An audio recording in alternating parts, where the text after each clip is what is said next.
안녕하세요. 즐거운 시간 박태선입니다. 오늘 미할 책은 부자의 사고법입니다. 저는 이 책이 제목 보고서 경제 경영인 줄 알았거든요. 근데 자기 계발서더라고요. 자, 이거는 끌어당김의 법칙을 처음에 설명하고 있고, 그리고 자기 암시가 중요하다고 하고 있습니다. 타인도 그렇고 자기도 마찬가지입니다. 그걸 잘했던 사람, 카네기인데요. 다른 사람의 능력을 어떻게 활용했는지 그런 내용으로 검토하겠습니다. 자, 이 끌어당김의 법칙은 시크릿이란 책 제가 리뷰했죠? 거기에도 나왔지만 그거보다 수십 년 전에 조셉 머피가 쓴 책도 있습니다. 똑같은 내용이에요. 우리 신체는 유전자가 설계합니다. 뭐 파리하고 초파리요. 혹은 예쁜 꼬마 선충. 유전자 차이는 크지 않죠. 하지만 상당히 다르게 설계를 하고 있고 좋은 점은 정신이 신체를 통제한다는 겁니다. 유전자만 통제하는 게 아니에요. 왜냐하면 유전자는 모든 세포에 있는 유전자는 똑같습니다. 예를 들어서 제일 큰 세포가 난자죠. 난자의 유전자, 난자는 조금 다르네요. 난자는 성염색체가 좀 다르니까 그거 빼고 손톱 세포하고 간 세포를 비교를 하겠습니다. 둘 다 유전자 똑같아요. 근데 간 세포에 필요한 프로테인하고 손톱 세포에 필요한 건 다르죠. 유전자가 똑같은데 손톱 세포에서는 손톱 세포에 필요한 단백질을 합성하고 간 세포에는 마찬가지로 간에 필요한 단백질을 합성을 합니다. 그 이유는 유전자가 똑같지만 그 중에 일부만 쓴다는 거죠. 환경에 따라서 발현된 유전자가 달라져요. 그래서 일란성 쌍생아 같은 경우 유전자는 똑같죠. 하지만 환경을 다르게 하면 다른 환경에서 자란 일란성 쌍생아는 상당히 달라집니다. 가장 다른 게 생각하는 방법이고요. 몸도 달라지긴 해요. 뭐 정신만큼 많이 다르지 않습니다만 이 나폴레옹 힐이죠. 이 책을 쓴 사람이 부자의 사고법은 위대한 연설가가 되고 싶다고 희망을 가졌습니다. 그래서 어떻게 됐냐면은 매일 한 시간씩 상상하라는 거예요. 내가 본받고 싶은 위대한 연설가랑 대화하는 걸 상상을 했대요. 그래서 위대한 연설가가 될 수 있었습니다. 시크릿에서 나오는 거는 내가 어떤 걸 간절히 원하면 우주가 도와준다고 돼 있거든요. 항상 같은 것끼리 끌어당기게 돼 있어요. 사람도 그렇고, 뭐 자성은 좀 다릅니다만, 사람도 그렇고, 정신도 그렇고, 우리는 비슷한 사람과 같이 있을 때 더 편하게 느낍니다. 이 온 우주가 도와주면 이루어질 수밖에 없는 이유는 우주가 무한하기 때문에 그래요. 은하에만 1,000억 개에서 4천억 개의 별이 있죠. 그 별은 태양과 같이 최소한 10개 정도씩은 행성을 가지고 있고, 그리고 또 은하계 자체가 엄청나게 많죠. 그럼에도 불구하고 밀도는 엄청나게 작습니다. 생각해 보세요.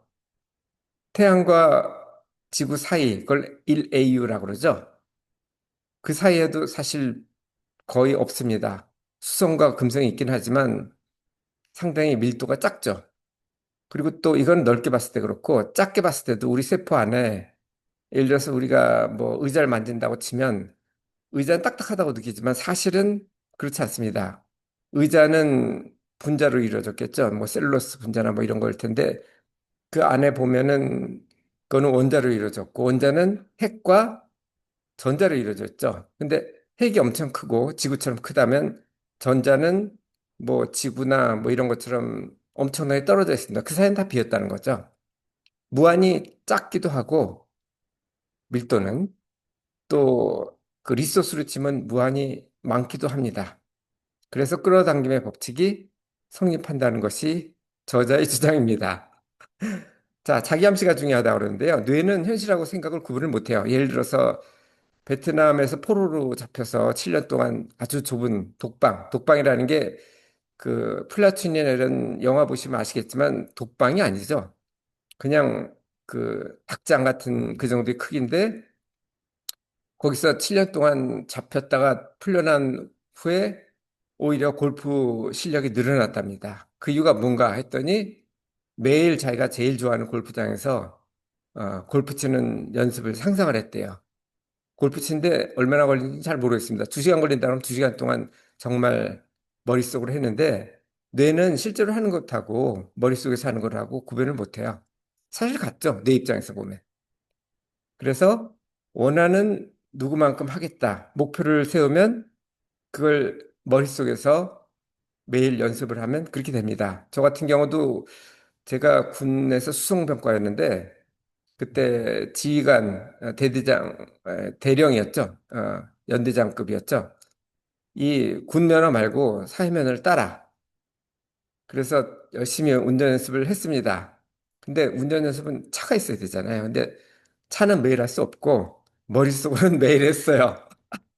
그래서 의정부 면허 시험장 가서 잘 땄던 군, 어, 군대 있는 동안 땄던 기억이 있습니다. 이 자기암시는 자신도 필요하고 타인도 필요해요. 타인 같은 경우는 신뢰를 안 할 수 있잖아요. 그러면 무장 해제를 시켜야 되거든요. 먼저 사기꾼들이 하는 게 처음에는 무장 해제를 시켜요. 뭐 작은 것들을 잘 되게끔 해서 믿을만 하면 그때 이제 큰 거로 속이는 경우가 있죠. 근데 그거는 타인뿐 아니라 자신도 마찬가지예요. 자기 자신이 안 믿는다면 자기 암시를 해봐야 소용이 없습니다. 지금 얘기했던 끌어당김의 법칙이라든지 상상 속의 대화 이런 걸 안 믿는다면 뭐 실제로 하지 않을 가능성도 높지만 한다 하더라도 반신반의하면서는 소용이 없습니다. 자, 최고의 능력을 가진 사람은 예를 들어서 군대를 통수하는 건 한신이었죠. 한신이 전략은 뛰어납니다. 군비 같은 거는 소화가 잘했고 장량은 인재 채용이 아주 능했어요. 그럼에도 불구하고 그들을 적재적소에 활용한 유방이 한 나라의 그 황제가 됐죠. 그러니까 가장 중요한 능력은 계산을 잘하거나 뭐 책을 잘 쓰거나 그림을 잘 그리거나 이런 게 아니에요. 그런 사람들을 활용할 수 있는 능력이 가장 중요합니다. 그러니까 다른 사람의 능력을 활용할 수 있다면 능력은 전문가를 빌리면 되고 그리고 다른 사람들은 시간과 자본을 빌릴 수 있습니다.